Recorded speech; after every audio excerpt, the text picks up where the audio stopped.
আমি যদি কখনো তায়েফে যাই, বলবো মাটিকে ডেকে নবীজির খুন ঝরালে কোথায়। বলে দাও তাই আজ আমাকে, প্রতিশোধের দাবানল জ্বালাবো হেথায়। আপনারা জানেন খলিফাতুল মুসলিমিন বলা হয় 5 জনকে, তার ভেতরে অন্যতম হযরত ওমর ইবনে আব্দুল আজিজ রহমতুল্লাহ আলাইহি। নাম শোনেননি? এক বুড়ি মহিলা নদীর ধারে, এরকম একটা নদীর ধারে ছাগল বা বকরি চলাচ্ছিলেন। হঠাৎ করে বাঘ এসে ছাগলের বা বকরির ওপরে আক্রমণ চালিয়েছে। বুড়ি পড়ছে ইন্না লিল্লাহি ওয়া ইন্না ইলাইহি রাজিউন। লোকজন বলছে কি হয়েছে? যা আমার মনে হচ্ছে খলিফা ওমর ইবনে আব্দুল আজিজ এ পৃথিবীতে আর নেই। কারণ ন্যায়পরায়ণ শাসক যারা, তাদের দেশে যারা বাস করে তাদের ভেতরেও আল্লাহ ইনসাফ দিয়ে দেয়।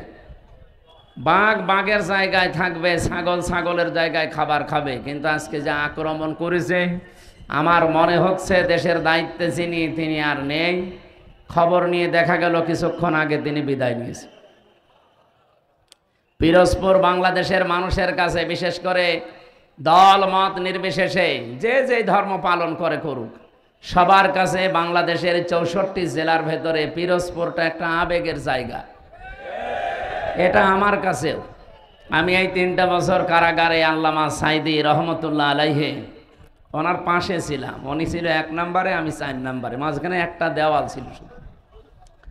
আল্লাহরে বান্দার সাথে মাত্র একবার দেখা করার সুযোগ দিয়েছিল জালেমরা, তাও 10 মিনিট। আমাকে বলেছিল, হামজা যদি বাইরে যেতে পারো। আমি তো আর যেতে পারবো কিনা জানি না। যদি যেতে পারো চট্টগ্রাম আর খুলনা বিভাগের মানুষদেরকে বলবা কোরআনের কথা বলতে কোনো দিন আমি পিছপা হইনি। তোমাকেও আমি বললাম কোনো দিন কোরআনের কথা যেভাবে জানো ওইভাবে বলবা, পিছপা হবে না। আমার মাঝে মাঝে মনে হয় আল্লাহর এই ওলির হাত আমার মাথায় এখনো লেগে আছে। আপনাদের যে দৃশ্য আজকে আমি আসার পর থেকে দেখছি, কোরআনের প্রতি ভালোবাসা, এই যে মহব্বত, এই যে উচ্ছ্বাস, আমার মনে হয় আল্লামা সাইদির জন্ম এই জেলায় হওয়ার কারণে আল্লাহ আরো ঢেলে দিয়েছেন। আমা মিন দাব্বাতিন ফিল আরদি ইল্লা আলাল্লাহি রিজকুহা। জমিনে এমন কোন বিচরণশীল জীব নেই যার রিস্কের দায়িত্ব আল্লাহ নিজের হাতে তুলে নেয়নি। এখানে রিজিক নিয়ে কোনো ভয় নেই, কোনো চিন্তা নেই। আপনি না খেয়ে মরে যাবেন না, যা লেখা আছে এটা আপনার কাছে আসবেই। তা আপনার চিন্তা করা দরকার যেটা নিয়ে আপনি পার হবেন, তার নাম কি? ইবাদত। বলেন বলেন। এই ইবাদতের ভেতরে সর্বোত্তম ইবাদত যেটা, সেই ইবাদতের প্রথম শব্দটা আল্লাহ আয়াতে দিয়েছেন, ইয়া আইয়ুহাল্লাযীনা আমানু, ওহে যারা ঈমানের দাবি করো, মাইয়ার তাদ্দা মিনকুম, তোমাদের ভেতরে যদি কেউ ফিরে যায়। এটা ইরতেদাদ বাবে ইফতিআল থেকে, এর বাংলা অর্থ দাঁড়ায় যারা হক থেকে বাতিলের দিকে মুখ ফিরিয়ে চলে যায়। এই আয়াতটা বাংলাদেশে কত বাস্তবসম্মত আমার মনে হয় 1500 বছর আগে না, এই আজকে এই আয়াতটা নতুন করে আরেকবার নাজিল হয়েছে। আল্লাহ বোঝাতে চেয়েছেন পৃথিবীর ইমানদারেরা, বাংলার ইমানদারেরা, শোনো, তোমাদের ভেতরে কেউ যদি আল্লাহর দিন থেকে মুখ ফিরিয়ে চলে যায়, হক থেকে বাতিলের দিকে মুখ ফিরিয়ে চলে যায়, তোমরা কি মনে করো আমি আল্লাহ দুর্বল হয়ে যাব? আমার আল্লাহর ক্ষমতা একটু কমে যাবে? না। ফাসাউ ফায়াতিল্লাহ। এই এদিকে তাকান, এই ছেলে ওঠাউঠি কলেজে সমস্যা, এখন গুরুত্বপূর্ণ কয়েকটা পয়েন্ট আছে। হ্যাঁ মুরব্বী, আরেকটু বসতে পারবেন না? যান যান। এই এত মানুষ একসাথে প্রসাব করতে যাচ্ছে, কি জামাতবদ্ধ প্রসাব চলছে? যান একটু তাড়াতাড়ি যান। ওনাদের বের করে দেন তো তাড়াতাড়ি। আমার ভাইরা, আমার যে কথা ছিল প্রথমে, আমরা যদি আজ এই আয়াতটা বাংলাদেশের সাথে মিলায়, আগস্টের 5 তারিখের পর থেকে আমি অন্তত মিলাতে পেরেছি। বহু মানুষ নামে বেনামে আল্লাহর দিন থেকে বিভিন্ন শোতানাতা সামনে নিয়ে এসে ফিরে চলে যাচ্ছে। আজ এই দেশে একামতে দিন যারা আছে তাদের অনেকে দোষ দিয়ে চলে যাচ্ছে আল্লাহর দিন থেকে ফিরে। বলছে এদেশে জামাত ইসলামের কারণে আমরা আর এদেশের ইসলামে নেই, ইসলামী দলে নেই, আমরা চলে যাচ্ছি অন্যদিকে। আরে ভাই, জামাত ইসলাম থেকে আপনাকে ইসলাম পালন করতে বলছে কে? আপনি তো ইসলাম পালন করবেন আল্লাহর দিন দেখে। এই কথা বলেন না কেন? এই দেশে দিনের কোনো বিধান চালু করতে পারেন না, আর কিছু হলেই তখন দিনের বিধান অনুযায়ী বিচার চান। আপনি চলবেন, চলাফেরা করবেন বাংলার ময়দানে, বাংলার ময়দানে চলাফেরা করতে যে আপনার স্টাইল হবে আমেরিকার মতো, ব্রিটেনের মতো, আর ধর্ষিতা হলে তখন আপনি বিচার চাবেন আফগানিস্তানের মতো। এটা পাগলামি না? আপনি চলছেন বাংলার এই জমিনে বাংলাদেশের মতো, চলাফেরা আপনার আমেরিকার স্টাইলে, ধর্ষিতা হলে তখন আপনি বিচার চাবেন সৌদি আরব অথবা আফগানিস্তানের স্টাইলে। এ পাগলামি করা বাদ দেন। আগে আফগানিস্তানের মতো, সৌদি আরবের মতো কোরআনের এই নিয়ম নীতিগুলো এখানে কায়েম করেন, এরপরে দেখেন যে না করে আপনি টিকে থাকতে পারেন কিনা। আসিয়াকে ধর্ষণ করার পরে যেভাবে আওয়াজ উঠেছিল, আওয়াজ তোলার দরকার ছিল না। যদি প্রমাণ হয়ে যেত ওই দিনই তাকে বাইতুল মোকাররমের সামনে সঙ্গে সার করা লাগতো। আমার নিজের জীবনে আমি জেলখানায় যাওয়ার আগে 20 সালে একবার ফতোয়া দিয়েছিলাম। আমার কুষ্টিয়ায় গ্রামের বাড়িতে হালসা জেনা করেছিল, তার স্বামী থাকে বাইরের দেশে। এই মহিলা পাশের বাড়ির একজনের সাথে জেনা করে ধরা পড়েছে একেবারে সরাসরি। গ্রামের লোকজন বলছে হুজুর ফতোয়া দেন, যেহেতু প্রমাণ আছে, সব 4টা সাক্ষী আছে, প্রমাণ দিলাম কি? 4 জন দেখেছেন? বলছে হ্যাঁ, আমরা একেবারে সব হাতে নাতে ধরেছি, যেভাবে আপনি কোরআন হাদিসের কথা বলেন ওইভাবেই পেয়েছি। আমি বললাম কোরআনে সূরা নূরের নির্দেশ হচ্ছে তাদেরকে মাটির ভেতরে বুক পর্যন্ত গেড়ে দিয়ে, পাথর দিয়ে, ইট দিয়ে মেরে সঙ্গে সার করে বিদায় করে দেন। এখন গ্রামবাসীকে যদি বলতাম এটা করেন, তাহলে ওরা যদি আমার কথা অনুযায়ী রায়টা এভাবে কার্যকর করতো, ও সঙ্গে স্যার ওই মহিলা হওয়ার আগে আমি হয়ে যেতাম। মহিলা সঙ্গে স্যার হয়তো সকালে সকালে যদি 10টায় হয়তো আমি সকাল 7টায় হয়ে যেতাম। ওই পুলিশ আমার ধরে নিয়ে যেত। যা হুজুর, এ দেশে ফতোয়া দেবেন দেন, এ দেশে কোরআনের আইন চলে, দিনের বিধান এই দেশে চলে। আপনি ফতোয়া দিয়েছেন, এ পর্যন্ত থাকতো, কার্যকর করতে গেলেন কেন? ওই মহিলাকে পরে আগে আপনার সঙ্গে স্যার করিনি। এটা করতো কিনা বলেন? যদি বিশ্বাস না হয় ওই যে পুলিশের জিজ্ঞাসা করেন, ওইটাই করতো, কারণ এই দেশে তো নেই। কিন্তু এই দেশে যদি আফগানিস্তানের মতো কোরআনের এই আইনটা জারি থাকতো, আর সাক্ষ্য প্রমাণে যদি ধরা পড়ে যেত, বলেন তো আমার এই রায় দেওয়ার সঙ্গে সঙ্গে কার্যকর হলে আমি সঙ্গে স্যার হতাম। গ্রামের লোক কিছু মানুষ না বুঝে এখনো আমার উপরে রাগ করে যে আপনি খালি ফতোয়াই দিয়ে গেলেন, কিছু করতে পারলেন না। করবো কি করি? আমার পেছনে কোনো ব্যাকআপ আছে, কোনো শক্তি আছে, কোনো পাওয়ার আছে। ওই পাওয়ারটাই হাতে নেওয়ার জন্যই তো আমরা চেষ্টায় আছি যে জেনা করে আসিয়ার ধর্ষিতা যদি আর না বাঁচে, সারা বাংলাদেশে আর কেউ আসিয়ার মতো মেয়েদের দিকে চোখ তুলে তাকাবে না। এই জন্যই তো চাচ্ছে বাংলাদেশের সামনে 300 এমপি, 151 জন শামীম সাইদের মতো মানুষ যদি কোরআন বুকে নিয়ে সংসদের সামনে যেতে পারে, আল্লাহর কসম সংসদের প্রথম অধিবেশনে উনি বলবে, মাননীয় স্পিকার, আমরা নামাজের বিল চাই, আমরা যাকাতের বিল চাই, আমরা ধর্ষণের বিল চাই। এই কথা বলছে না কেন? উনি যদি বলে হাত তোলেন, শামীম সাইদের মতো 151 জন যদি হাত তুলতে পারে, ওই দিনই নামাজের বিল কায়েম হয়ে যাবে, ওই দিনই যাকাতের বিল কায়েম হয়ে যাবে, ওই দিনই ধর্ষণের আইন কায়েম হয়ে যাবে। ওর পর দিন থেকে 18 কোটি মানুষ নামাজ পড়বে। আপনি ভোট দিয়েছিলেন আব্দুল আজিজকে মাত্র একটা, আব্দুল জলিলকে মাত্র একটা, শামীম সাইদিকে মাত্র একটা। ওনারা যদি কোরআন বুকে নিয়ে সত্যিই সামনে যেতে পারে, 151 জন মানুষ যদি সত্যি এই দেশে তৈরি হয়ে যায়, যতগুলো ইসলামের বিধান আছে এগুলো সব ওনারা একটা একটা করে বিল পাস করাবে। আপনি শুধু একটা ভোট দিয়েছেন, তাতে কি 18 কোটি মানুষ নামাজ পড়লে যে সওয়াব হয় ওই রকম সওয়াব প্রতিদিন পাবেন। এটা রাজনৈতিক বক্তব্য যদি মনে করেন, আল্লাহর কসম, সূরা নিসা 5 নম্বর পারা 10 নম্বর পৃষ্ঠার 12 নম্বর লাইনের 85 নম্বর আয়াত। এর এত দলিল লম্বা করে তো বলতে পারছি না, বাড়ি যেয়ে খালি মিলিয়ে নেবেন। যদি এর একটা কথা বাইরে থাকে যে শামীম সাঈদীকে একটা ভোট দেবেন 18 কোটি মানুষের নামাজ পড়ার সওয়াব হবে, আমি গ্যারান্টি দিতে পারি। উনি এমপি হওয়ার পরে, আব্দুল জলিল এমপি হওয়ার পরেই প্রথম দিন সংসদের অধিবেশনে নামাজের বিল আনতে বাধ্য, কারণ প্রতিশ্রুতিবদ্ধ ওনারা আল্লাহর কাছে, আল্লাযীনা ইম্মাক্কান্নাহুম ফিল আরদি আকামুস সালাহ। যদি আমার এরকম বান্দাদের যারা ঈমান আছে যদি ক্ষমতা দেই, প্রথমেই নামাজের বিল আনবে। দুইজনই আছে, জিজ্ঞাসা করে দেখেন, এনারা যদি নামাজের বিল প্রথম দিন না আনে জীবনও ভোট দেবেন না।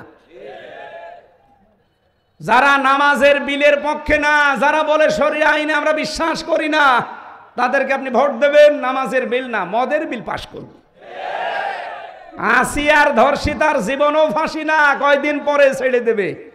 এই যে একটা একটা করে সব ছেড়ে দিচ্ছে। অথচ পৃথিবীর, আমার মনে হয় বাংলাদেশ না, পৃথিবীর যত মাজলুম মানুষ আছে তার ভেতরে অন্যতম মাজলুম একজন মানুষ আজহারুল ইসলাম। হ্যাঁ, কথা বলেন না কেন? এটিএম আজহারুল ইসলাম একজন মাজলুম মানুষ, বিনা কারণে আজ 13 বছর জেলে পড়ে আছে। হাসিনা যেমন অবৈধ, তার রায়গুলো অবৈধ। এই কথা বলেন না কেন? আমরা চাই আগামী 6 তারিখে যে রায়টা আছে, আর কোনো বাঙালিকে হাইকোর্ট দেখাবেন না। কি কথা বলেন না কেন? যেভাবে হোক তারে মুক্ত জীবনে ফেরত দেওয়া লাগবে। কত মানুষকে তো দিয়ে দিলেন। প্রশ্ন করে খালি, ওনার সাজা হয়ে গেছে, উনি সাজাপ্রাপ্ত আসামি, ওনারে জামিন দেবে কি করে? সাজাপ্রাপ্ত তারেক জিয়া ছিল না, তারা ছেড়ে দিলেন কি করে? তার স্ত্রী জবায়দা, ডাক্তার জবায়দা রহমান সাজাপ্রাপ্ত ছিল না, 3 বছরের সাজা ছিল তার। হ্যাঁ, তাদেরকে ছেড়ে দিয়েছেন, আলহামদুলিল্লাহ, আমি খুশি। আপনারা কেউ খুশি না হলে আমি খুশি, কারণ তারা নিরপরাধ। বিনা কারণে তাদেরকে আপনি মিথ্যা মামলা দিয়ে হাসিনা আটকে রেখেছিল। আমার যেমন 3 বছর, আমার মামলাটা নিয়ে আমি বুঝেছি যে এই প্রশাসন, এই আদালত যে কত মিথ্যার ওপরে চলতো, আমি নিজে তো প্রমাণ, কারো জিজ্ঞাসা করা লাগবে না, আমি নিজে প্রমাণ না। 3টা বছর আমার জীবন থেকে তারা কেড়ে নিয়েছে। কিয়ামতের দিন আমি জীবনও তাদের ছাড়বো না। যারা যুক্ত ছিল টপ টু বটন, কেউ ছাড়বে না। এই মানুষগুলো ছাড়বে? 13 বছর বাবার কাছ থেকে আলাদা করে রেখেছেন বিনা কারণে।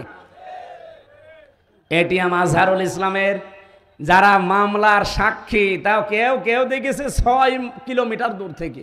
ওর চোখে কি পাওয়ার বলেন তো?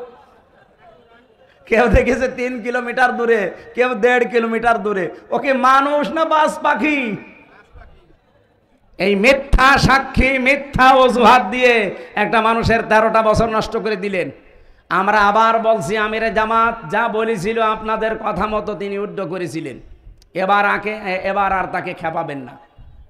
ওনার কিন্তু ধৈর্যের বাঁধ অন্তরে শেষ হয়ে গেছে। নাই তো একটা মানুষ কোনোদিন এই কথা বলতে পারে যে আমার দলবল সব নিয়ে আমি স্বেচ্ছায় কারাবরণ করব? কত রকম দুঃখ পেলে, মনের ভেতরে আঘাত লাগলে কথা একজন মানুষ বলতে পারে? আগামী মে মাসে, এই সামনে মে মাসের 6 তারিখে যদি বাঙালিকে এই দেশে আবার হাইকোর্ট দেখান, সামনে কিন্তু আবার আগস্টের 5 তারিখ আসতেছে। এই কথা বলেন না কেন? এটিএম আজহারুল ইসলামের নিঃশর্ত মুক্তি চাই আমরা। কারা কারা চান দেখি? লিল্লাহে তাকবীর, লিল্লাহে তাকবীর। আজহার ভাইয়ের মুক্তি। এই আওয়াজ আরশ পর্যন্ত চলে গেছে, কারণ আমরা একজন মাজলুম মানুষের পক্ষে আছি। ইব্রাহিম নবীর পক্ষে একটা ব্যাঙ ছিল, তাই তার প্রসাব আল্লাহ পাক করে দিয়েছে। আর এক কাংলাস ছিল বিপক্ষে, ওকে মেরে ফেললে 10টা সওয়াব হয়।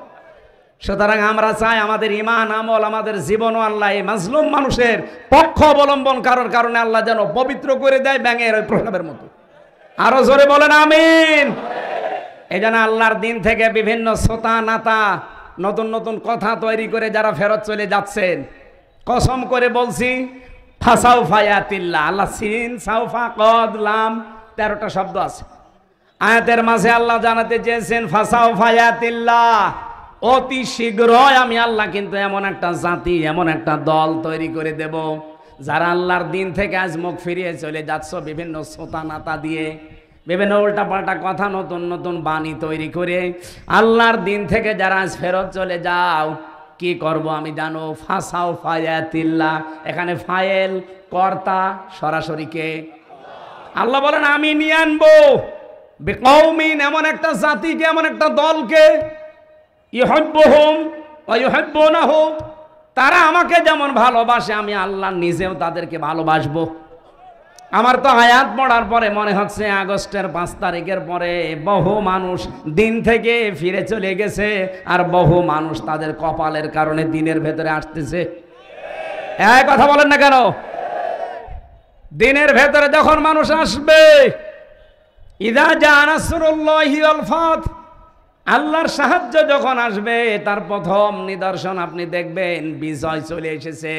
যেহেতু আল্লাহর সাহায্য আমরা দেখতে পেয়েছি এই দেশে, আপনি জীবনে কল্পনা করতে পারেন আগস্টের 5 তারিখের আগে এই জায়গায় লক্ষাধিক মানুষ আমির হামজার সামনে বসবে? কল্পনার বাইরে ছিল। কারণ বহুবারে পিরোজপুরে এসে আমি আবার ফেরত গেছি, কিন্তু আল্লাহ যেহেতু বিজয় দিয়েছে হালকা অলফাত, আল্লাহর সাহায্য আসলে বিজয় আসবে। বিজয় আসার 9টা নিদর্শন আয়াতের ভেতরে আমি পেয়েছি। 1 নম্বরে আরাইতান নাসা ইয়াদখুলুনা ফি দীনিল্লাহি আফওয়াজা, হে নবী আপনি দেখবেন দলে দলে পালে পালে মানুষ ইসলামে প্রবেশ করছে। আমার কুষ্টিয়ার ওজান গ্রাম ইউনিয়ন, এই গত কয়েকদিন আগে এক ইউনিয়নে 4000 মানুষ আল্লাহর দিন কায়েম করবে, এই জন্য শপথবদ্ধ হয়েছে। এটা ওয়ারাইতান নাসা ইয়াদখুলুনা ফি দীনিল্লাহি আফওয়াজা, দলে দলে মানুষ ইসলামে আসবে। এতদিন তারা আল্লাহর তৈরি আইন দুনিয়ায় কায়েমের বিরুদ্ধে ছিল। মানুষের তৈরি করা আইন এই পৃথিবীতে প্রতিষ্ঠার জন্য তারা চেষ্টা চালিয়েছে, আর এই মানুষগুলো এখন ফরম পূরণ করে বলছে আমরা আল্লাহর দিন কায়েমের সহযোগী হতে চাই। বলেন সুবহানাল্লাহ। আমার ভাইরা, এই আয়াতের যে মূল কথাগুলো আমি পেয়েছি, এখানে প্রায় 29টা পয়েন্ট আছে আমার তাফসিরে, আমি নিজে আজকে পড়ে আসলাম। এদিকে তাকান। প্রথম নম্বরে আল্লাহ বলেন এমন একটা দল, এমন একটা জাতি আমি তৈরি করব যদি তোমরা মুখ ফিরিয়ে নিয়ে চলে যাও আমার দিন থেকে। এজন্য নিজের সাথে পাগলামি করবেন না। কত মানুষ আজ বিভিন্ন দলের দোহাই দিয়ে তারা চলে যাচ্ছে আল্লাহর দিন থেকে। আমি নাম ধরে বলছি, চাঁপাইনবাবগঞ্জের পাপিয়ার তার স্বামী 2 জন অলরেডি গালিগালাজ দিয়ে তারা এখন ইসলাম থেকে বের হয়ে গেছে। কারণ তারা আলেমদেরকে গালি দেয়। তারা বলছে যুদ্ধ অপরাধের বিচার এভাবে শেষ করে দেওয়া ঠিক হয়নি, এটা কন্টিনিউ করে রাখা দরকার। আরও নিরপরাধ যেন মানুষকে যেন ফাঁসি দেওয়া যায়। কথা বলেন না কেন? আরে হাসিনা তো সাজিয়েছিল নিজের মন মতো, নিরপরাধ মানুষকে তারা ফাঁসি দিয়ে দুনিয়া থেকে বিদায় করেছে। ওইটা যদি চালু রাখতেন এখন অনেক মানুষ দুনিয়া থেকে বিদায় হয়ে যেত। কথা বলেন না কেন? এমনকি আমিও প্রায় পড়ে গিয়েছিলাম যদি বয়স হইতো। আমার 33 বছর বয়সের জন্য মিলাতে পারেনি, কিন্তু যদি বয়স আমার মনে হয় 70 হইতো আমারও ঝুলিয়ে দিত। তারপরেও আল্লামা সাইদি বিদায় নেওয়ার পর ভেতর থেকে আল্লামা মামুনুল হক, আমির হামজা, আমি নিজে আমরা মনে করেছিলাম এবার মনে হয় আমাদের পালা। কারণ ভেতরে যে অবস্থা, ওখানে মেরে ফেললেও কোনো অসুবিধা নেই, বলবে যে চিকিৎসাধীন অবস্থায় মরে গেছে। আল্লামা সাইদির নামে যেমন চালিয়ে দিল যে চিকিৎসাধীন অবস্থায় মরে গেছে। কে বলেছে আপনাকে? ইনজেকশন দিয়ে মেরেছে। হ্যাঁ, কথা বলেন না কেন? তার এই হত্যার তদন্ত এবং বিচার আপনারা চান না? যারা যারা জড়িত ছিল প্রত্যেকের বিচার হওয়া লাগবে।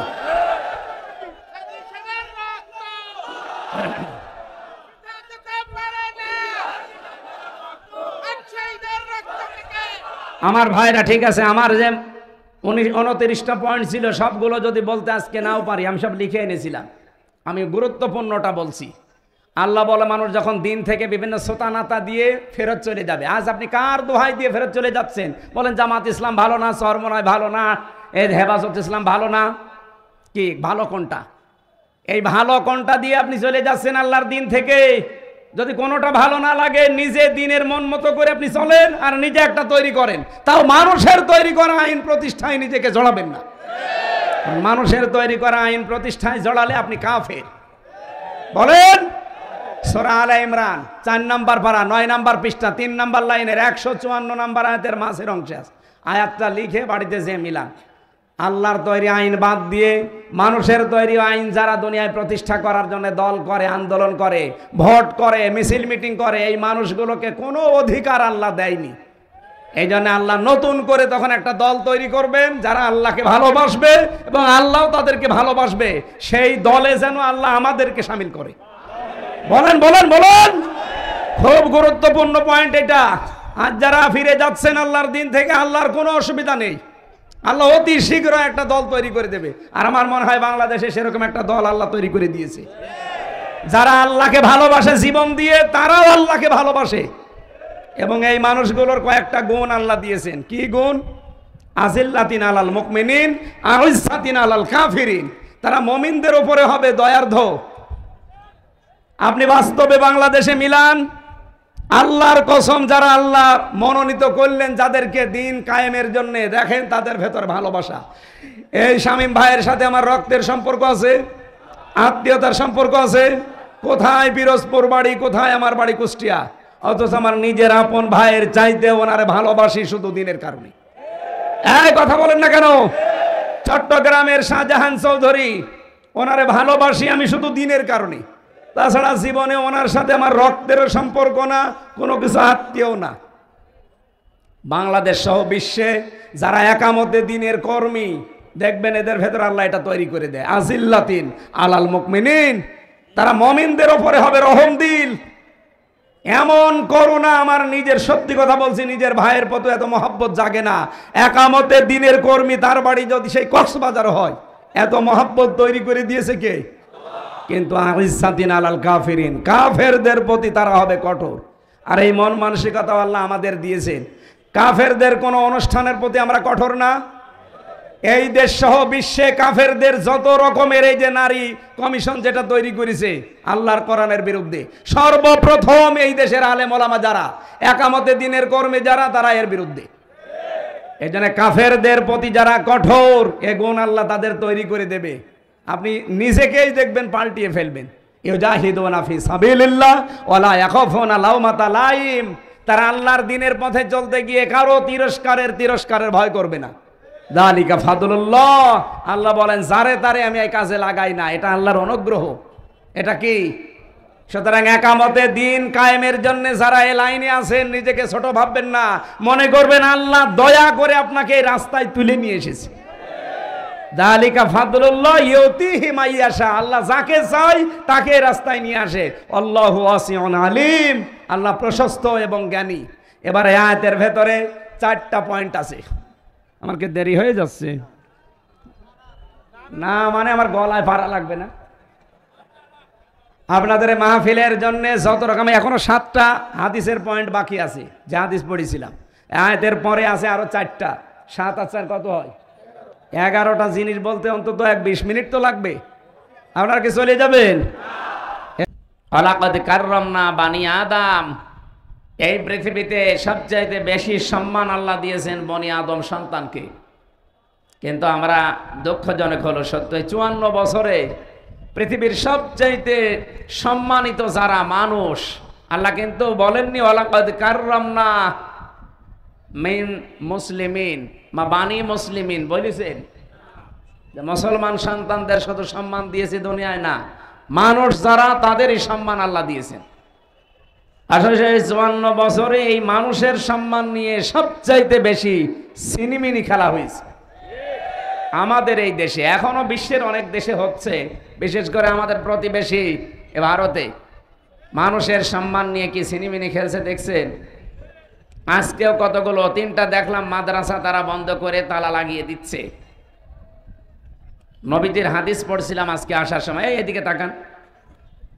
বিশ্বনবী জানিয়েছেন মানে দাগা মা লাইসা লাহু ফালাইসা মিন্না ওয়ালিয়াতাবাওয়া মাকআদাহু মিনান নার, রাহু মুসলিম। আমি আলেমদেরকে বলছি, এদিকে তাকান।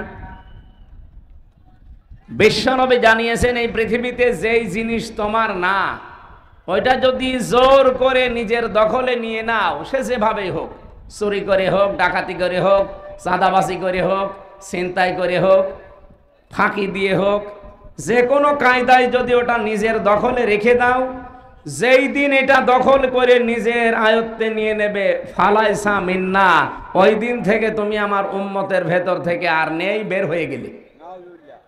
বলেন তো এরকম মানুষ পৃথিবীতে এখন আছে না নেই? ভারতে আমাদের পূর্বপুরুষ যারা, তারা এই যে ওয়াকফ করেছিল জমি জায়গা, মসজিদ, মাদ্রাসা, খানকা, ঈদগাহ, গোরস্থান, এটার জন্য। অথচ এই পৃথিবীর অবৈধ মানুষ যারা এখন উগ্রপন্থী হিন্দুরা, সব হিন্দু না, উগ্রপন্থী যারা, এই মোদির মরিদ যারা, এই নিকৃষ্ট মানুষ পৃথিবীতে 6 জন এখন আছে, তার ভেতরে মোদি 2 নাম্বার। আপনি ইন্টারনেটে সার্চ দেন, 6 জনের নাম পাবেন তামাম দুনিয়ায় যারা জীবিত আছে। সবচাইতে ঘৃণিত মানুষ 6 জন, তার ভেতরে 1 নম্বরে নেতানিয়াহু, ইসরায়েলের এই প্রেসিডেন্ট। এটা অবৈধ প্রেসিডেন্ট, কারণ দেশটাও অবৈধ, প্রেসিডেন্টও অবৈধ। 2 নম্বরে নাম এসেছে নরেন্দ্র মোদি। 3 নম্বরে নাম এসেছে যেটা পালিয়েছে ওইটা, আমি নাম নিলাম না। ওর নাম নিলে আমার মনে হয় যে আমার রিমান্ডের কথা মনে হয়, এই জন্য নাম নিতে চাই না। আবার বদদুয়া চলে আসবে, মুসাফির অবস্থায় আছি, শেষে স্বামীর বাড়ি আছে, শেষে আবার পাঠিয়ে দেবে বাবার বাড়ি, যেন আর এক ঝামেলায় পড়বে। ঝামেলা যে ঘাড়ে আছে ওই ঘাড়ে থাক। এরকম 6 জনের নাম পেলাম, আমি তো বানাইনি এগুলো, এগুলো মাইক্রোসফট রিপোর্ট বানিয়েছে খ্রিস্টানরা, যে তামাম দুনিয়ায় 6 জন মানুষ এখন জীবিত মানুষদের ভেতরে ঘৃণিত, নিকৃষ্ট। শুধু আমরা না, তামাম দুনিয়া তাদের ঘৃণা করে। এই জন্য দেখেছেন না, তামাম দুনিয়া কেউ নিতে তাকে রাজি না। নিরাপদ একটা জায়গা পেয়েছে, স্বামীর বাড়ি বলে চালিয়ে দিয়েছে। না, এটা মিথ্যা কথা। যতই আপনি চালিয়ে দেন যে আমাদের স্বামী স্ত্রীর সম্পর্ক, এটা তো সম্ভব না। কারণ দাদা তো ফুল হাতা আর আমরা হাফ হাতা। আমরা হাফ হাতা না? হ্যাঁ, দাদার এখন এই বয়সে যদি মুসলমানি দেওয়া লাগে, আপনি হাসাম পাবেন কোথায়? এরকম বুড়ো হাসাম লাগবে। আর বুড়ো মানুষের হাতে ছুরি দিয়ে আপনি মুসলমানি দেবেন, দেখা যাচ্ছে আগা কাটতেছে, গোড়া কেটে ফেলেছে। দাদা জীবনের মতো মুসলমানের স্বাদ মিটে যাবে। ও যে মুসলমান হবে না, এই জন্যই তো এত অত্যাচার করছে। কারণ মানুষ যখন সীমা ছাড়িয়ে যায়, তখন তার কপালে আল্লাহ হেদায়েত বলে আর কিছু রাখে না। ইন্নামা নুমলি লাহুম লিয়াজদাদু ইসমা ওয়া লাহুম আযাবুম মুহিন। সূরা আলে ইমরানের ভেতরে আছে, 4 নাম্বার পারা, 12 নাম্বার পৃষ্ঠা, 9 নাম্বার লাইনে আছে। আল্লাহ তাআলা বলেন, কোন মানুষ যখন পাপ করতে করতে সীমা লঙ্ঘন করে আর সীমা থাকে না, তখন তার জন্য অপমানজনক শাস্তি আমি রেডি করি। আজ পাকিস্তান যেভাবে তাদের অস্ত্রগুলো ত্যাগ করেছে, আমার মনে হয় ভারত ইনশাল্লাহ সামনে স্বাধীন হবে। এই জন্যে ভারতবাসী যারা আছেন, আপনাদেরকে আহ্বান জানাচ্ছি এই ছোট্ট জায়গা থেকে, এই মাতাল লোকটাকে আপনারা থামান। এই নরেন্দ্র মোদি একটা মাতাল, এই গরুর মদ খাওয়া লোক। এই শয়তানরা যদি আপনারা না থামান না, শেষে দেখবেন মুসলিম বিশ্বের 57টা দেশ এক হয়ে গেলে মানচিত্র থেকে, পৃথিবী থেকে হারিয়ে যাবেন। আর সেইটাই এখন কিন্তু সামনে আসতেছে। আমরা চাই এই লোকটা যেন থামে এবং পৃথিবীর মানুষেরা যেন একটু শান্তিতে থাকে। যেহেতু মানুষের সম্মান নিয়ে ছিনিমিনি খেলছেন, মুসলমানদের ওয়াকফ করার সম্পদগুলো এখন অবৈধ আইন বানিয়ে সেগুলো আপনারা নিজেদের দখলে নিয়ে নিচ্ছেন। ও জিনিস কি আপনাদের? ওগুলো আমাদের বাপ দাদা মুসলিমদের। এই কথা বলেন না কেন? আল্লাহর নবীর কথা কি শুনলাম, যে জিনিস আপনার না, ওটা যদি দখল করে নিজের আয়ত্তে নিয়ে নেন, ওই দিন থেকে আপনি নবীর উম্মত না। যেহেতু ওরা উম্মত দাবি করে না, এগুলো ওদের জন্য না। কিন্তু আমাদের বাংলাদেশে এটা আমার মনে হয় মেলে। আগস্টের 5 তারিখের পরে আমরা অনেকের চরিত্র দেখতে পেলাম, যে জিনিস যার না, জোর জবরদস্তি করে দখল করে নিজের আয়ত্তে নিয়ে নিয়েছে। এই জেলায় মনে হয় এখনো হয়নি। হ্যাঁ হয়েছে, আমিও জানি। আগস্টের 5 তারিখের পর থেকে অনেকে বিসমিল্লাহ ছাড়াই শুরু করিস, যে বাবা শাহজালাল সব হালাল। না, এখানে একটা পয়েন্ট আছে হাদিসের টিকাতে, এটা বলা দরকার। কিছু মানুষ কিন্তু ভুল বুঝবে। যেই জিনিস আপনারই ছিল কিন্তু কেউ দখল করে নিয়েছিল, ওইটা যদি আপনি ফেরত পান বা নিজের আয়ত্তে নিয়ে নেন, তাহলে আপনি এই হাদিসের যে শাস্তি, এর আওতা মুক্ত থাকবেন। আমি কথা বোঝাতে পারিনি। যে জিনিস আপনার ছিল, দখল হয়ে গিয়েছিল অন্যের, এখন আপনি ওইটা আবার ফেরত পেয়েছেন, নিজের আয়ত্তে এখন আপনার আছে, তাহলে এই হাদিসের প্রথম শাস্তি কি? যে ফালাইসা মিন্না, আপনি নবীর উম্মত নেই, এই শাস্তি আপনার জন্য না। যেমন বাংলাদেশে ইসলামী ব্যাংক যাদের ছিল তারা ফেরত পেয়েছে। এখন যদি কেউ উল্টাপাল্টা ফতোয়া দেন যে না ওরা ছিনতাই করেছে, কেন ছিনতাই করতে যাবে ব্যাংক এদের, এরা ফেরত পেয়েছে, এই কথা বলছেন না কেন? ব্যাংকে আপনার বাবার, আর যারা এতদিন এই যে ছিনতাই করে নিয়েছিল তাদের বাবার, এদের বাবার, এরা মাথার ঘাম পায়ে ফেলে কষ্ট করে ব্যাংকটা বানিয়েছে। এতদিন আপনারা ছিনতাই করে নিয়েছিলেন, এরা এখন ফেরত পেয়েছে। তাহলে হারানো জিনিস ফেরত পাওয়া গেলে ওইটার জন্য আপনি এই হাদিসের শাস্তির বাইরে আপনি নবীর উম্মত থাকবেন না, না এটা না। কিন্তু যারা অন্যের জিনিস নিজের দখলে রেখেছেন, ওটা ফেরত দেন ভাই। নাই তো আপনি যেহেতু নবীর উম্মত নেই, হয় আপনি ইহুদি হবেন, নাই খ্রিস্টান হবেন, নাই মুশরিক হবেন, নাই বৌদ্ধ হবেন। কথা বলছেন না কেন? নবীর উম্মত না থাকলে অন্য কোনো কিছু তো হবেনি। 4500 ধর্মের লোক আমরা এই দুনিয়ায় বাস করছি, খালি একমাত্র নাজাত প্রাপ্ত মানুষ আমরা যারা মুসলিম, নবীর উম্মত। এর বাইরে যত জাতির লোক আছে, কোরআনের আয়াত, সবাই ক্ষতিগ্রস্ত। অহুয়া ফিল আখিরাতি মিনাল খাসিরিন। সুতরাং যারা আল্লাহর নবীর উম্মতের ভেতরে এখন নেই, অন্যের জিনিস চাঁদাবাজি করে, দখল করে, জোর জবরদস্তি করে নিজের আয়ত্তে রেখেছেন, যেহেতু নবীর উম্মত আপনি নেই, আপনি মরে গেলে আপনার জানাজা দেওয়া বেকার, আপনাকে কবরে দেওয়া বেকার। একটু কড়া হয়ে যাচ্ছে না? না না, কিসের কড়া? এখনো তো শুরু হয়নি। কোনো কড়া নেই, কেবল শুরু করছে ডোজ দেওয়া। আমি এখানে আসার পর এক ডাক্তার এসেছি, আমার বলছে এই ওষুধটা খাবেন, যদি এটাই কাজ না হয় ডোজ আমি বাড়িয়ে দেব। তাই আমি যে ডোজ দিচ্ছি মনে হয় এ ডোজে হবে না, আমি সামনে যাচ্ছি। কি ডোজ গ্রহণ করা যাবে না? এখানে নবীর উম্মত আপনি আছেন কিনা এখন বলেন।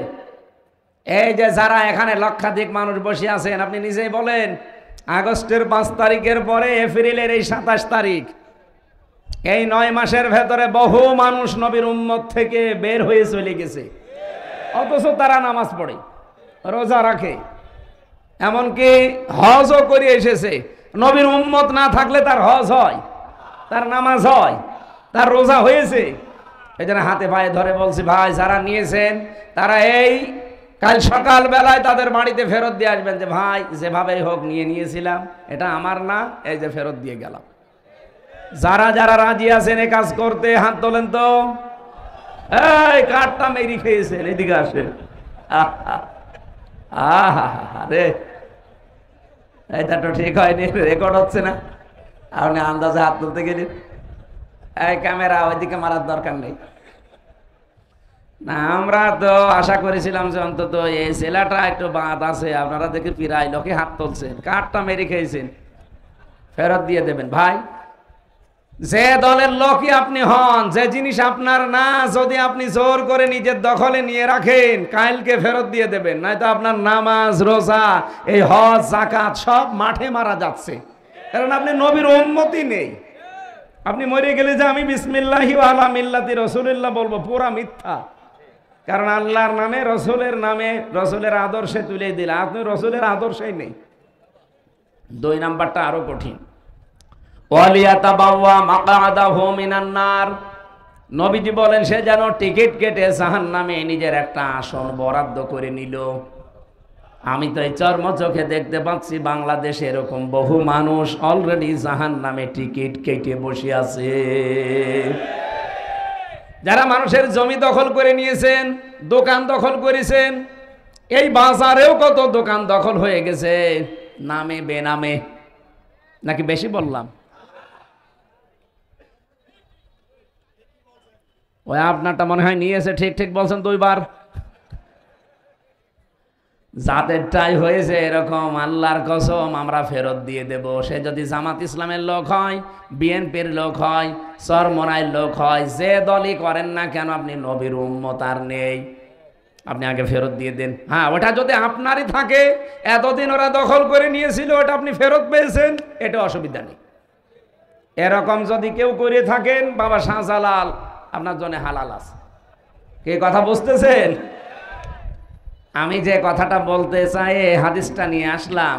পৃথিবীর এই নিকৃষ্ট মানুষদের তালিকায় যাদের নাম, এই মানুষগুলো দেখেন মানবতার সবচাইতে বড় শত্রু এরা, এবং এই মানুষগুলোর জন্য এখন পৃথিবী অশান্ত হয়ে উঠতেছে। অলরেডি ইন্ডিয়াতে এই মোদি পৃথিবীর নিকৃষ্ট সন্ত্রাসী, জঙ্গি ও দাঙ্গা বাঁধিয়ে দিয়েছে। আমি গতকালকে দেখলাম 2 জন দাড়িওয়ালা মুসলমানকে মাটিতে ফেলে জবাই, উগ্রপন্থী কিছু হিন্দুরা। এ পৃথিবীর যত অপকর্মের মূল হোতা হয় ইহুদিরা, না এই উগ্রপন্থী হিন্দুরা। আপনি দেখেন যত অপকর্ম আছে, আমি এই যে আমার মোবাইলে প্রায় 70টা নোট করেছি। ওই সেই হিটলার থেকে শুরু হয়েছে।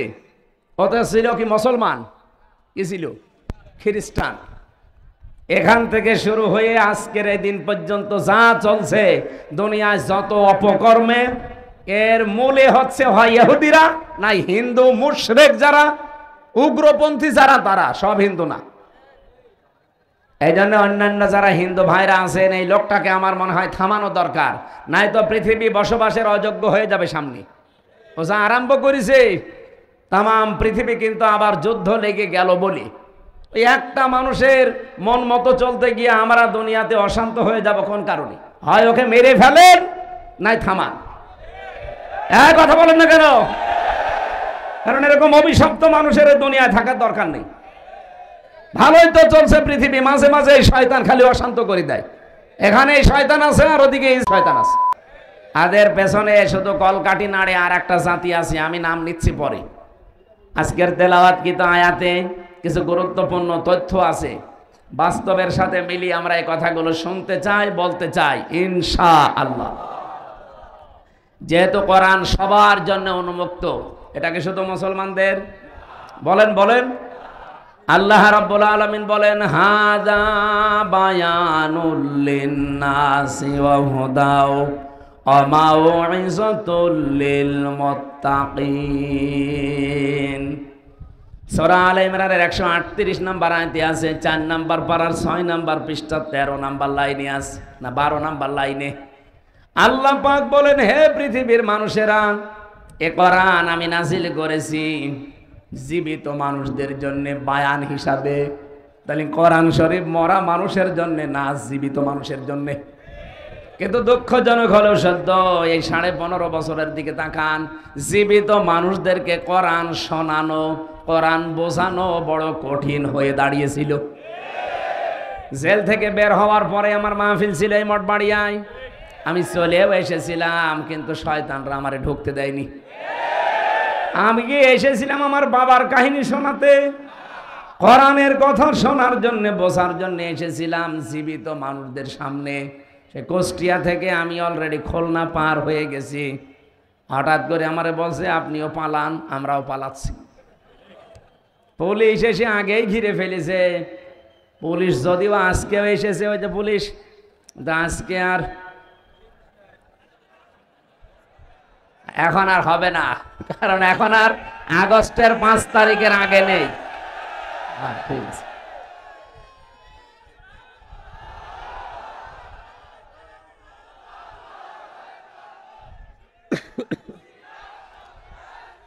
ঠিক আছে ভাই, এ দেশ আর আগস্টের 5 তারিখের আগে আছে। ওপেন ঘোষণা দিচ্ছি, বাংলাদেশের 56,000 বর্গ মাইলের 1 ইঞ্চি জায়গায় কোরআনের ওপেন কথা বলতে যদি কেউ বাধা দেয়, সেদিন সাতক্ষীরা একজন বাধা দিয়েছে, আমার সামনে কোনো শয়তান পড়ে না। যদি কোনো জায়গায় পায় না, একেবারে জায়গায় কবর দিয়ে দেব, তাও বিসমিল্লাহি ওয়া আলা মিল্লাতি রাসূলিল্লাহ ছাড়া কোনো ছাড় নেই। আর কারণ ওর জন্য বিসমিল্লাহ পড়েও লাভ নেই, আলা মিল্লাতি রাসূলিল্লাহ পড়েও লাভ নেই। ও এমনিও জাহান্নামে যাবে। কোরআন বিরোধী যারা, জাহান্নামী তারা। এ ফতোয়া কে দিয়েছে? সুতরাং কেউ বাধা দেওয়ার সাহস করবেন না। অন্য স্যারে দিয়েছেন, আমার সামনে এখনো পর্যন্ত পড়েনি, বিশেষ করে আগস্টের 5 তারিখের পর থেকে। এর আগে পড়েছিল কিছু শয়তান, আমি তখন কিছু বলি নাই। এখন যদি পড়েন, আমি একেবারে আল্লাহু আকবার বলে ওদের সে পাঁঠা জবাই করে যেভাবে, ওরা তো আল্লাহু আকবার বলে না। আশা করছি এই দুঃসাহস কেউ দেখাবেন না। আপনি নিজের কপালে নিজে আগুন লাগাচ্ছেন, আরো মানুষের ভেতরে বিভ্রান্ত ছড়াচ্ছেন। সাতক্ষীরার যে এই চেয়ারম্যান নামে কলঙ্ক, এই কোলাঙ্গার এই লোকটা কয়েকদিন আগেও প্রশাসনের লোক তাকে বাটপার বলে গালি দিয়েছে। অথচ কোরআনের মাহফিলে যে আলেমকে অপমান করে, আমি কেন যে ওই দিন থাকলাম না। আমার 1 তারিখে আছে সাতক্ষীরায়, দেখি ওই আল্লাহর ওলি পড়ে কিনা। যদি পড়ে ওরে আমি লবণ ছাড়া চিনি ফেলবো। শয়তান। আমার ভাইরা, জীবিত মানুষদেরকে কোরআন শোনাতে বলেছেন কে? আরো জোরে বলেন। কেন? কোরআনে কারীম জানিয়েছে কেন জীবিত মানুষদেরকে শোনাবেন। ওয়াযাক্কির ফাইন্নায-যিকরা তানফাউল মুমিনিন। হে নবী, আপনি কোরআন দিয়ে আলোচনা করবেন, যারা মুমিন, যাদের ভেতরে ঈমান আছে, এই মানুষগুলোর উপকার হবে। আর যারা আল্লাহর ধমকের ভয় পায়, so admonish and or by the holy Quran him who frays my threat fadhakkir bil Qur'ani man yakhafu wa'id। যারা আল্লাহর ধমককে ভয় পায়, এই মানুষগুলো কোরআনের আলোচনা শুনলে মাস্ট বি তাদের উপকার হবে। কে বলছেন? যাক্কির ফাইন্নায-যিকরা তানফাউল মুমিনিন। তানফাউ মুজারে, বর্তমান, ভবিষ্যৎ, প্রেজেন্ট, ফিউচার। এখন আমরা যারা শুনছি আমাদের উপকার হচ্ছে। কে উপকার হচ্ছে? আল্লাহ বলেন, ইন্নামাল মুমিনুনা আল্লাযীনা ইযা যুকিরাল্লাহু ওয়াজিলাত কুলুবুহুম ওয়া ইযা তুলিয়াত আলাইহিম আয়াতুহু যাদাতুহুম ঈমানা ওয়া আলা রাব্বিহিম ইয়াতাওয়াক্কালুন। 1 নম্বরে যারা সত্যিকারের মুমিন, তাদের সামনে আল্লাহর আয়াতগুলো যখন আপনি উচ্চারণ করবেন, তাদের অন্তরাত্মা কেঁপে উঠবে, হয় আশায় নাই ভয়ে। 2 নম্বরে তাদের ঈমান যা ছিল, কোরআনের আলোচনায় তাদের ঈমান আল্লাহ আরো বাড়িয়ে দেবে। 3 নম্বরে তারা বাড়ি যাওয়ার আগে সিদ্ধান্ত নিয়ে যাবে, জীবনে যদি ভরসা করি কার উপরে, অবশ্যই যেন আমাদের ঈমান যা আছে বাড়বে। এটা আল্লাহর কথা। ঈমান যে আপনার বাড়ছে তার প্রমাণ কি? নবীজি বলেন, বাম স্তনের 2 আঙ্গুল নিচে একটা গোস্তের টুকরা আছে। কোরআনের আয়াত যদি মানুষ বুঝে বুঝে শোনে পড়ে, তখন এটা কাঁপ ধরে, এর ভেতরে কাঁপাকাঁপি শুরু হয়। 2 নম্বরে আপনার শরীরের এই যে পশমগুলো খাড়া হয়ে যায়। এই যে আমার খাড়া হয়ে গেছে, আপনি দেখেন আপনার খাড়া হয়ে যাবে যদি কোরআনের আয়াত বোঝেন। 3 নম্বরে, ওয়াইদা সামিউ মা উনজিলা ইলার রাসূলি তারা আয়ুনাহুম তাফিদু মিনাদ দামি মিম্মা আরাফু মিনাল হক। সূরা মায়েদা 7 নম্বর পারার 1ম নম্বর পৃষ্ঠার 1ম নম্বর লাইনের 83 নম্বর আয়াতে আছে। আল্লাহ বলেন, যখন আমার আয়াতগুলো মানুষ শুনবে, নবী আপনি দেখবেন যারা বোঝে, এর মর্মবাণী, এর অর্থ, ব্যাখ্যা, বিশ্লেষণ যারা বুঝেছে, যারা একনিষ্ঠভাবে মন দিয়ে যারা আমার কালামের কথাগুলো বোঝার চেষ্টায় আছে, ওই মানুষগুলোর চোখের দিকে তাকিয়ে দেখবেন মনের অজান্তেই তারা কাঁদতেছে। কখন তাদের চোখে পানি এসে গেছে ওরা নিজেও টের পাবে না। এই জন্য আপনি যদি মন থেকে শোনেন, এই উপকারগুলো মাস্ট বি সামনে হবে। আর আমার কয়েকটা আরম্ভ হয়েই গেছে। পশম খাড়া হয়ে যাওয়া, বাম স্তনের 2 আঙ্গুল নিচে গোস্তের টুকরা কাঁপা কাঁপি করা, এটা অলরেডি আমাদের হচ্ছে। 3 নাম্বারটা, চোখ দিয়ে পানিও আসবে। আমি দেখতে পাচ্ছি আপনি অনেকের দিকে তাকান, একনিষ্ঠভাবে তাকিয়ে আছে, কখন যে কেঁদে ফেলেছে ও নিজেও টের পাবে না। আল্লাহ রাব্বুল আলামিন কোরআনে কারীম দিয়েছেন জীবিত মানুষদের জন্য। অথচ যারা এই 15.5 বছর বাধা দিলেন, তাদের বাবা মা মরে গেলে আমার এটাকে বলতো, হুজুর কোরআন পড়ে দিন। কি আপনার বাবা মরে গেছে, এখন কোরআন পড়ে করবো কি? যতদিন জীবিত ছিল ততদিন যদি পড়তেন, পড়াতেন, বোঝাতেন, কাজ হইতো। কি কথা বলেন? এ থানার ভেতরে মনে হয় এক জায়গায় গত বছরে জেল থেকে বের হওয়ার পরে আমি আসতেছে কথাও বলেছিলাম, কিন্তু কয়েক কিলো মনে হয় আমার বাকি ছিল, 2-3 কিলো। পুলিশ আমার আগেই এসে প্রায় 1-1.5 গাড়ি ভরে গেছে। ওরা বলছে হুজুর আসলে আমরা যেভাবেই হোক ধরবো। আজকে ধরেন তো ভাই, আসুন আজকে ধরে নিয়ে যান, যে বন্দি করে রাখেন। যাদের কথা মতো এই কাজগুলো এই মানুষগুলো করেছিল, দোষ শুধু এদের তো না, দোষ এদের বড় বড় যে অফিসারগুলো ছিল আর যারা বাধা দিয়েছিল ওই শয়তানদের। জীবিত মানুষদের আমরা আসি কোরআন শুনতে, আর ওরা বলে না মরে গেছে, এখন পড়ে করবো কি? আমি আহ্বান জানাচ্ছি, এটা যেহেতু রেকর্ড হচ্ছে সারা বাংলাদেশের, সাধারণ যে পোশাক পরে পুলিশেরা আছে এদের দোষ না ভাই। হ্যাঁ, কিছু উল্টাপাল্টা লোক ছিল, সে মানুষরা পালিয়েছে। আমার কুষ্টিয়ায় বাড়ির নিচে যে ভাড়া থাকতো ওটা ছাত্রলীগের ক্যাডার ছিল, আমি জানতাম না, আমি তো 3 বছর জেলে। ও ম্যাডাম যারে পাড়িয়েছে তারাই ভাড়া দিয়েছে, আর প্রশাসনের লোক না দিলে তো সমস্যা করবে। পরে আগস্টের 5 তারিখের পরে বিকালবেলা এই যে আল্লাহর ওলি পালিয়েছে, আজ পর্যন্ত আমরা আর কোনো খোঁজ নেই। তালা লাগানো এই 9 মাস, ভাড়াও পাই না, জিনিসপত্রও খুলতে পারি না। কোথায় যে গেছে তার বউ ছেলে মেয়েরও খোঁজ নেই। কি করলেন আপনি? টাকা পয়সা কামাই করে কি করলেন বলেন?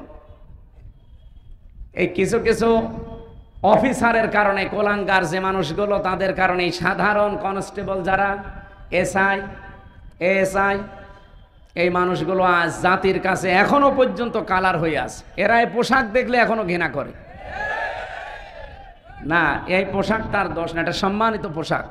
নবীজি 2টা শ্রেণীর মানুষকে বলেছে তারা জাহান্নামের সাথে তাদের চোখ কোনোদিন আগুনে জ্বলবে না। 1 নম্বরে যারা রাতের বেলা উঠে গনার কথা স্মরণ করে কান্নাকাটি করে, আর 2 নম্বরে এই প্রশাসনের লোকজন যারা রাতের বেলা আমাদের জানমাল ইজ্জত আবরু পাহারা দেওয়ার জন্যে রাত জেগে থাকে।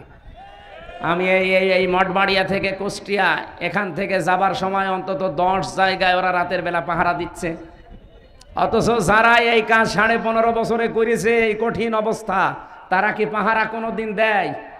ওই ডিসি, এসপি, এএসপি, টিওনো এরা কোনো দিন ওসি পাহারা দেয়? তারা তো ঠিকই তার জায়গা মতো, কিন্তু এদেরকে কালার করে দিয়ে গেল। এই জন্য আমরা বারবার আহ্বান জানিয়েছি ডক্টর মোহাম্মদ ইউনূস সাহেবের কাছে, স্বরাষ্ট্রমন্ত্রীর উপদেষ্টার দায়িত্বে যিনি আছেন, বহুবার এ কথা বলা হচ্ছে যে ওদের বিভাগটা আলাদা করে দিন। প্রশাসন আগামী থেকে কারো কথা মতো চলবে না, ওরা চলবে ওদের আইজির কথা মতো। কে কথা বলেন না কেন? কোন নেতা খেতা পাতি নেতা, এমপি, মন্ত্রী, উপজেলা চেয়ারম্যান না, কারো কথা শোনার দরকার নেই। ওরা শুনবে ওদের গতিতে, ওদের আইজির কথা মতো। দেশ ঠান্ডা হয়ে থাকবে। আমি মালয়েশিয়া এইটাই দেখে আসলাম, সিঙ্গাপুরে এইটা দেখে আসলাম, এই যে ছিলাম কিছুদিন আগে। এই সমস্ত দেশগুলোতে শান্তি বিরাজ করার পেছনে কারণ হচ্ছে এই প্রশাসনের এই নিরপেক্ষতা। কিন্তু এগুলো সব দলীয়করণ করে ফেলেছিল। এই জন্য আমরা জাতির লোকেরা ছিলাম মিনি জাহান্নামে। আমরা আগামী থেকে আর জাহান্নামে থাকতে চাই না। এই জন্য দায়িত্বে যারা আছেন, আমি নিজের কথা বলছি না, এটা বহু মানুষের কাছে আমি শুনেছি, এমনকি প্রশাসনের বড় বড় মানুষকেও শুনছি। তারা বলছে এই কথা মানুষকে জানান, ওপরে যেন বলে যে আমাদের বিভাগ আলাদা করে দিন। আমরা কোনো নেতা খেতা পাতি এগুলোর কথা শুনে চলতে চাই না। আমরা চলবো আমাদের আইজির কথা মতো, আমাদের বিভাগ অনুযায়ী। দেখেন দেশের শান্তি হয় কিনা। মালয়েশিয়াতে যে শান্তি শুধু এই কারণে, এটা আমরা চাই কিনা বলেন তো? এই লক্ষ মানুষেরা একটু হাত তুলে জানান দেন তো সরকারের কাছে, এটা চাই কিনা? প্রশাসন থাকবে আলাদা, ওদের বিভাগে আলাদা। কথা বলেন না কেন? কোনো এমপি, মন্ত্রী, নেতা খেতা, উপজেলা চেয়ারম্যান কারো কথা শোনা লাগবে না। আমরা এরকম একটা বাংলাদেশ সামনে দেখতে চাই না। ওরাই তখন দেখবেন আল্লাহর খাস ওলি হয়ে যাবে। প্রশাসনের জন্য মন থেকে মুসাফির অবস্থায় দোয়া করছি। নিজেদের বাবা মা, আত্মীয় স্বজন ছেড়ে যারা বাংলার বিভিন্ন প্রান্তে আমাদের জানমাল ইজ্জত আবরু হেফাজতের জন্যে দিন নেই রাত নেই 24 ঘন্টা ওদের ডিউটি। বাংলাদেশে একটাই বিভাগ আছে যাদের কোনো ডিউটির শেষ নেই, 8 ঘন্টা না, কে বলেছে? ওদের 24 ঘন্টা ডিউটি।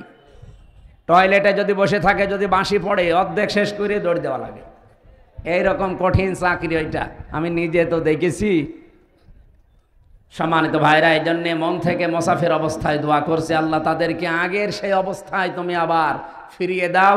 বাংলার মানুষের ভেতরে যে ভ্রান্ত ধারণাটা এখনো আছে, ভ্রান্ত ধারণাটা আসলে আমরা পেয়েছিলাম কষ্ট, এই কষ্টের কারণে যাই হয়েছিল এটা যেন আগের অবস্থায় আবার এই মানুষগুলো ফিরিয়ে যায়। বলেন আমিন। কোরআন শোনানোর কথা কি মরা মানুষ না জীবিত মানুষ? আমরা কি মরা না জীবিত? দুইটা কথা আল্লাহ আয়াতের পরবর্তীতে দিয়েছেন। হুদান, পথ নির্দেশিকা, এর ভেতর থেকেই নেওয়া লাগবে। কারণ হেদা হুদা শব্দের শাব্দিক অর্থ আমি 55টা পেয়েছি তাফসিরে। এদিকে তাকান, তাফসিরে ফি জিলালিল কোরআন দেখবেন, তাফসিরে বাইজাবি দেখবেন, এই হুদার আগে আলিফ লাম আছে। আল্লাহ পাক না, এই হুদার আগে ওয়াও আছে, ওয়া। বাইজাবি নাসিরউদ্দিন বাইজাবি রহমতুল্লাহ আলাইহি ব্যাখ্যা করতে গিয়ে তিনি টিকায় দিয়েছেন কেন আল্লাহ হুদান দিলেন, এরপরে মাউইজাতুন দিলেন। এই দুইটা গুরুত্বপূর্ণ শব্দ আল্লাহ এখানে প্রয়োগ করলেন, তৈরি করে লাগিয়ে দিয়েছেন। কেন জানেন? এই পৃথিবীতে একমাত্র হেদায়েতের কিতাব একটাই আছে, তার নাম কোরআন শরীফ। কোরআন বাদ দিয়ে পৃথিবীর কোন কিতাব আপনাকে হেদায়েত দেওয়ার ক্ষমতা রাখে? বলেন বলেন। সুতরাং পৃথিবীর কোন কিতাব পড়ে আপনি হেদায়েত পেতে পারেন না কোরআন ছাড়া। আর কোরআনের ব্যাখ্যা যদি হয় আপনি পড়েন, কোরআনের বিশ্লেষণ যদি করা থাকে পড়বেন, আপনার জীবনে পড়া যাই হবে লেখাপড়া কোরআন কেন্দ্রিক হওয়া লাগবে। দুঃখজনক হলো সত্য যে সিলেবাস বানিয়ে উপহার দিয়েছিলে জাতিকে, কোরআনের কিছু ছিল। বলেন কি রান্না শিখাতো? ডাল রান্না, আম রান্না, বেগুন রান্না করা, ডিম ভাজি। তো আমি শিখে করবো কি? আমার বউ নেই? শিক্ষা ব্যবস্থাকে পুরা ধ্বংস করে ফেলেছিল এরা। আল্লাহ যদি দয়া করে দেশটা দ্বিতীয়বার স্বাধীন করে না দিত, আল্লাহর কসমে জাতি অলরেডি জাহান্নামে প্রবেশ করেছিল। আপনি তো টের পাচ্ছেন না। ক্লাস 7 এর 8 এর বই পড়ানো যেত না? যারা পড়ায় জিজ্ঞাসা করে দেখেন। একটা মেয়েকে তার বাবা যদি ক্লাস 7 8 এর বই পড়াতে যায়, আমার আল্লাহর কসম মাস্ট বি লজ্জায় মরে যাওয়ার কথা যদি বাবা হয়ে থাকে। এই কথা বলেন না কেন? শিক্ষকরা বাবার মতো না? তারা পড়াবে কি করে মেয়েকে? বলেন। এই জায়গায় পৌঁছিয়েছিল সমকামিতার নাম দিয়ে, শরীফ শরীফার নাম দিয়ে এমন জায়গায় জাতিকে নেওয়ার চেষ্টা চালাচ্ছিল ভারতের প্রেসক্রিপশন অনুযায়ী, আপনি ভাবতেও পারেননি। একটা লোক সকালে বলছে আমি শরীফ, বিকালে বলছে আমি শরীফা। এই যে আজকেই ব্রাহ্মণবাড়িয়া এক জেলায় দেখছিলাম একটু আগে আসার সময়, যে 2 মেয়ে তারা বিয়ে করেছে। আরে ভাই, আপনারা নিজেরাই যদি বিয়ে করেন, তা আমরা কি ঘাস কাটছি? আমাদের কোনো কাজ নেই? আমরা কি করব? আমাদের কোনো কাজ নেই। আর আমরা জানি বরিশাল বিভাগের মানুষেরা টাটকা জিনিস খায়, তো বিশেষ করে বরিশাল, ভোলা, পটুয়াখালী, বড়গোনা, পিরোজপুর, এই সমস্ত জেলার মানুষ নদীর ধারে তো সব টাটকা জিনিস খায়। এদের বউ লাগে 3-4টি করে। তা আপনারা মেয়েরাই যদি বিয়ে করে ফেলেন, তা আমরা করব কি? আমরা খুলনা বিভাগের মানুষেরা যাই হোক আছি, তা আপনারা তো আরো সমস্যায় পড়বেন বেশি। কথা বলছেন? মুরব্বী তো বুঝেছে। এ পর্যন্ত থাকলেও আমি একটা কথা বলতাম না, কিন্তু সকালে আপনি শরীফ, বিকালে বলবেন আমি শরীফা লাগছে। আপনি কি বললে শরীফা হয়ে যাবেন? আপনি শরীফা পর্যন্ত বলেও যদি ঠিক থাকতেন, তাও তো কিছু বলতাম না। কিন্তু বিকালে এসেই তো বলবেন যে আমি যেহেতু শরীফা, হাইকোর্ট আমারে রায় দিয়েছে আমি শরীফা, আমি এখন মহিলা হোস্টেলে সিট চাই। মহিলা হোস্টেলে সিট দিলে আপনি ঠিক থাকবেন? ওখানে আমার মেয়ে আছে, আমার বোন আছে, আমার ফুফু আছে, আমার খালা আছে। এই কথা বলেন না কেন? আপনি ওখানে যেয়ে দেখা যাচ্ছে কয়দিন পরে আমার মেয়ে, আমার বোন, আমার ফুফু সব যারো সন্তান পেটে নিয়ে ঘুরছে। জাতিকে যারো সন্তান উপহার দেওয়ার জন্য এই শরীফ শরীফা চালাতে চেয়েছিল, আল্লাহ বাঁচিয়ে দিয়েছে। নাইতে আপনার মেয়ের অবস্থা, আপনার বোনের অবস্থা ঠিকই তাই হইতো। এই কথা বলেন না কেন? ও যতই দাবি করুক আমি শরীফ থেকে শরীফা, মাল তো ঠিক আগেরটাই আছে। এই জন্য হেদায়েত দেওয়ার একচ্ছত্র মালিকানা আল্লাহ কোরআনকে দিয়েছেন। হুদান, এটাই পথ নির্দেশিকা। এখানে একটা হাদিস এসেছে, বলবো আমি, আপনারা শুনতেছেন? তিরমিজি শরীফের হাদিস। এইটাই আমার ওয়াজের ফার্স্ট পয়েন্ট। ভালো করে শুনবেন, যদি মেনে নিতে পারেন কপাল খুলে যাবে এক্ষুনি, আর যদি মানতে না পারেন ওই যা ছিলেন তাই। মানিত্তাবাল হুদা বিগাইরিল কোরআন আদাল্লাহুল্লাহ, তিরমিজি শরীফের হাদিস। নবীজি বলেন যেখানে কোরআন নেই, যেহেতু হেদায়েত দেওয়ার মালিক আল্লাহ, আল্লাহ কাকে দিয়েছে? কোরআনকে। বলেন বলেন, আরো জোরে বলুন। পৃথিবীর কোন পীরের হাতে হেদায়েত আছে? না, নেই। আমি আজকে চরমনার ময়দান পুরা ঘুরে দেখলাম, মাদ্রাসা সরসিনার পুরা মাদ্রাসা, সারাদিন এই দুই জায়গায় গিয়েছিলাম। এনএস মাদ্রাসা, যেটা কামিল মাদ্রাসা, যে ঝালুকাঠি, ওখানে গিয়েছিলাম কয়েকদিন আগে। পুরা মাদ্রাসাগুলো ঘুরে ঘুরে আমি দেখেছি, এই দরবারগুলোতে শিরিক পেলাম না। আপনারা যাবেন। কিছু মত পার্থক্য আমাদের সাথে আছে, ওটা আমিও মেনে নিয়েছি। এখন জাতীয় স্বার্থে বাংলাদেশের মানুষের এটা মেনে নেওয়া লাগবে। তাদের যে খেদমতগুলো, এটা আমাদের এখন স্বীকার করা দরকার জাতির। আপনাদের এই বরিশাল বিভাগে বিশেষ করে এলাকাগুলোতে কোরআনের প্রসার মানুষকে আল্লাহর দিকে ডাকার জন্যে সৈয়দ ইসহাক রহমতুল্লাহ আলাইহে, এই যে মহেবুল্লাহ, শাহ মহেবুল্লাহ আহমেদ রহমতুল্লাহ আলাইহে, এই মানুষগুলোর যে কাজ কারবার, তারা যে মাদ্রাসাগুলো প্রতিষ্ঠা করে যে দিনের আলো ছড়িয়েছে, আমার মনে হয় এই মানুষগুলোর কীর্তিময় কাজগুলো জাতির সামনে অন্তত তুলে ধরা দরকার। আমি অনেকক্ষণ ছিলাম, এক এক জায়গায় প্রায় 2 ঘন্টা 2.5 ঘন্টা সময় কাটিয়েছি। বহু কিছু আজকে আমি এতদিন উল্টাপাল্টা ধারণা অনেকের প্রতি ছিল। মনে করতাম শুধু চট্টগ্রামের বায়তুল শরফের মরহুম মাওলানা আব্দুল জব্বার রহমতুল্লাহ আলাই, এইটা বাদ দিয়ে বাংলাদেশে আর মনে হয় সেরকম কিছু নেই। সব জায়গায় যা শুনতাম যে শিরিক বেদাত ভরপুর। হ্যাঁ আছে, শিরিক বেদাতও আছে, যেমন আটরশি শিরিক বেদাত আছে, মাইজ ভান্ডারি শিরিক বেদাত আছে, সুরেশ্বরী। আপনি যান প্রকাশ্য শিরিক পাবেন। দেওয়ানবাগি, রাজারবাগি, কুতুববাগি, এগুলো 100 ভাগের 99 ভাগ শিরিক চলে। এরা দেখবেন আল্লাহ বাদ দিয়ে অন্যের নামে জিকির করে। আমার তাহেরি ভাই এ জিকির করছে কার নামে? ইয়া আলী বাবা, শাহ আলী বাবা, কেবলা বাবা, দয়াল বাবা, আগলা বাবা, পাগলা বাবা, ন্যাংটা বাবা দোয়া চলছে। আমি নিজে তার মুখে শুনেছি ইয়া আলী বাবা, শাহ আলী বাবা, ফতে বাবা। বলেন আল্লাহ বাদে কারো নামে জিকির জায়েজ আছে? হ্যাঁ, যদি চট্টগ্রামের বায়তুল শরফে, চরমনার ময়দানে, সরসিনার ময়দানে যদি আল্লাহ বাদে অন্য কারোর নামে জিকির হয়, আপনারা ওখানে যাবেন না। এই কথা বলেন না কেন? না, আল্লাহ বাদে অন্যের নামে জিকির করা হারাম। সূরা আরাফ 9 নম্বর পারা 13 নম্বর পৃষ্ঠা 4 নম্বর লাইনের 181 নম্বর আয়াতে আছে। না, 180 নম্বর আয়াত।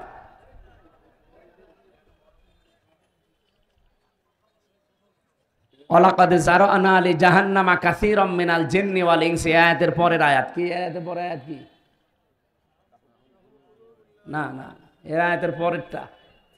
যাই হোক, আমি আয়াত নাম্বার বলে দিয়েছি, বাড়ি যে আপনার দরকার বিশ্বাস না হলে মিলিয়ে নেবেন। সূরা আরাফ 9 নম্বর পারা 13 নম্বর পৃষ্ঠা 4 নম্বর লাইনে আছে 80 নম্বর 180 নম্বর আয়াত। যে কোনো তাফসিরের সাথে মিলাবেন। আল্লাহ বাদে অন্যের নাতে কেউ যদি মিলিয়েও ডাকে, আযারুল্লাযীনা ইলহাদুনা ফি আসমাই, কেউ যদি আল্লাহর নামকে এলহাদ করে, এলহাদ মানে পাল্টিয়ে ফেলা। এই যে আল্লাহর নাম ওরা পাল্টিয়ে ইয়া আলী বাবা, শাহ আলী বাবা, কেল্লা বাবা, ফতে বাবা, আল্লাহর নাম আছে একটা? কোথায় আপনি পেলেন এগুলো? এই জন্য আমি যে সমস্ত দরবারগুলো নিজে দেখে আসলাম, আপনারা দরকার হয় বড় বড় আলেম যারা আছেন দেশে যাবেন দেখতে। যদি দেখেন যে শিরিক বেদাত এখানেও আছে, ওখানে মানুষকে যেতে নিষেধ করবেন। যেহেতু এই সমস্ত জায়গার নিয়মগুলো দেখে আসলাম, এরা জিকির আল্লাহর নামে করছে, এরা দরুদ রাসূলুল্লাহর নামে পড়ছে। কিন্তু কিছু মানুষ যেখানে শিরিক আর বেদাত প্রকাশ্যে, যেখানে আল্লাহর নামই পুরা পাল্টিয়ে ফেলেছে, এমনকি আল্লাহর নামই বাদ দিয়ে দিয়েছে, এই জায়গায় গেলে আপনার ঈমান থাকবে না যাবে? আমি অন্তত থাকতে আপনার ঈমান চলে যাবে, আর আমি বসে বসে ঘাস কাটবো। 55 বছর পর্যন্ত আল্লামা সাইদি রহমতুল্লাহ আলাইহি এই কথাগুলো জাতিকে জানাতে চেয়েছিলেন যে আপনারা শিরিক করবেন না নামের ভেতরে, আল্লাহর নামে। রাসূলুল্লাহকে তুলতে তুলতে এমন উপরে তুলে ফেলে আল্লাহর উপরে সম্মান দিয়ে দেয় না। স্থান ঠিক রাখা লাগবে। 1 নম্বরে কে? 2 নম্বরে রাসূলুল্লাহ, 3 নম্বরে মা বাবা। বলেন বলেন। আপনি সিরিয়াল ঠিক না রেখে একবারে মা বাবাকে আল্লাহর উপরে তুলে দেবেন, আপনি ইমান থাকবে? আমার ভাইরা, এবার আমি হাদিসের যে ব্যাখ্যা বলার জন্য এই হাদিসটা পড়লাম। শব্দ ছিল আদাল্লাহুল্লাহ। আমি আরবি গ্রামার যারা বোঝে, জানে, বালাগাত মানতে পড়ায় পড়ে, এখানে বহু আলেম আছে। আপনি একটু বাড়িতে যেয়ে ওনাদের আলাদা জিজ্ঞাসা করেন তো, শব্দ নবীজি যদি বলতেন দল্লা ইয়াদিল্লু, তাও বাংলা অর্থ হয়ে যেত। কিন্তু বাংলা অর্থ আসতো সোলাসি মোজাররদ থেকে আসলে যে আপনি নিজেই নিজেকে খারাপ বানিয়ে ফেলেছেন। কিন্তু আদাল্লা ইউদিল্লু বাবে ইফাল থেকে এসেছে শব্দটা। এর খাসিয়াত আছে 9টা। বাবে ইফাল থেকে যদি কোনো শব্দ আসে তখন বাংলা অর্থ দাঁড়ায় আপনি হয়তো ভালো হওয়ার নিয়েতেই কোনো জায়গায় গিয়েছিলেন, কিন্তু কোরআন সেখানে ছিল না, কোরআনের কর্মসূচি ছিল না। এই জন্য আল্লাহ নিজে দায়িত্ব নিয়ে আপনাকে আরো গোমরা বানিয়ে দেবে। পিরোজপুরবাসী, এবার একটা সত্যি কথা বলেন তো, যেই দরবারে কোরআন চলে না, কোরআনের নিয়ম নীতি চলে না, ওই দরবারে যদি আপনি ভালো হওয়ার নিয়তেও যান, আপনাকে খারাপ বানিয়ে দেবে কে? আরো জোরে বলেন। এ পর্যন্ত বিশ্বাস করেছেন নাকি হাদিস আমি বানালাম? আরেকটু নিচে যাব। কয়েকজন বলছেন, হ্যাঁ বলেন না কেন? বাংলাদেশে 73টার উপরে এখন রাজনৈতিক দল। কে কি মনে করবেন, খুশি হবেন, রাজি হবেন, দুঃখ পাবেন, আমি ওইদিকে তাকাই না। কোরআন হাদিস সামনে আসলে আমি চোখ বন্ধ করে বলি কে রাজি হবে, কে দুঃখ পাবে, আমার দেখার দরকার নেই। এই 73টা রাজনৈতিক দল বাংলাদেশে, যেই দলের কর্মসূচিতে কোরআন নেই, যেই দলের কর্মসূচিতে কোরআন চলে না, ওই দলের প্রতিষ্ঠাতা যদি আমার বাবাও হয়, আমার স্বামীও হয়, ওই দলে যদি আমি ভালো হওয়ার নিয়তে থাকি, আমাকে খারাপ বানাবে কে? সুতরাং ওই রকম দলে আমি আজকে থেকে আর আছি। কারা কারা নেই হাত তোলেন তো। আন্দাজে হাত তুলবেন না, দেখেন তো হাত তোলেনি কে, দেখেন। আলহামদুলিল্লাহ, ওয়াজ হয়ে গেছে। আর ওয়াজ করা লাগবে? আর কি ওয়াজ আছে? যেই দলে কোরআন নেই, যেই দলের কর্মসূচিতে কোরআন চলে না, ওই দলের প্রতিষ্ঠাতা আমার বাবা হোক, আমার স্বামী হোক, আমি আর নেই। তাহলে এই দেশে কি আর কোন দল থাকার কথা? বলেন। আল্লাহ আমাদেরকে হেদায়েত দান করুন। এই যে 4টা শব্দ দিয়ে জিকির করাচ্ছি, এটা হাদিসের শব্দ, এর বাইরে কোনো জিকিরের শব্দ নেই। সুবহানাল্লাহ, আলহামদুলিল্লাহ, লা ইলাহা ইল্লাল্লাহ, আল্লাহু আকবার।